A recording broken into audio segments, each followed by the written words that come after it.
Bonjour à tous et bienvenue à cette vidéo qui porte sur l'énergie électrique. Conversion des transformateurs. Conversion alternatif. On utilise un transformateur monophasier idéal. Symbole, donc son symbole comme ça, primaire, le secondaire, ou bien sous cette forme. Constitution. Donc, on a la partie ferromagnétique, et là, c'est le primaire, l'enroulement primaire, N1, l'enroulement secondaire, N2, N1 nombre de spires, et N2 nombre de spires, N1 nombre de spires du primaire, N2 nombre de spires du secondaire. La tension U1 et la tension U2 aux bornes à la sortie du secondaire. Et ici à l'intérieur, il y a la circulation du flux magnétique, phi. Là, c'est le primaire convention récepteur. Il joue le rôle d'un récepteur. Et là, c'est le secondaire, la partie secondaire, convention générateur. C'est comme une génératrice. Principe de la conversion alternative avec conservation de la puissance apparente et de la fréquence.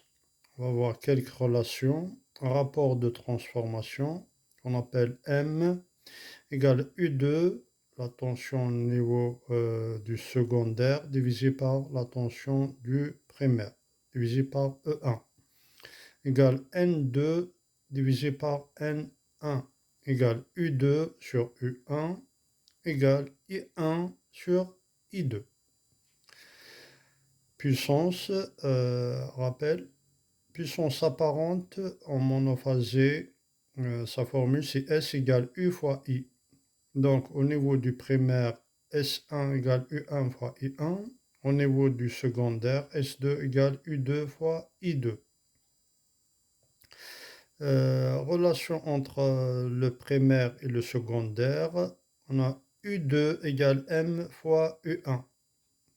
Si on multiplie par I2, donc on a U2 fois I2 égale M fois U1 fois I2. Or, le rapport de transformation M égale I1 sur I2, donc U2 fois I2 égale I1 divisé par I2 fois U1 fois I2 égale I1 fois U1. Donc, on conclut que S1, la puissance apparente au niveau du primaire, égale à la puissance apparente S2 au niveau du secondaire. Et il y a aussi des pertes, il y a deux types de pertes, les pertes fer et les pertes par UFI joule. Voilà, je vous remercie.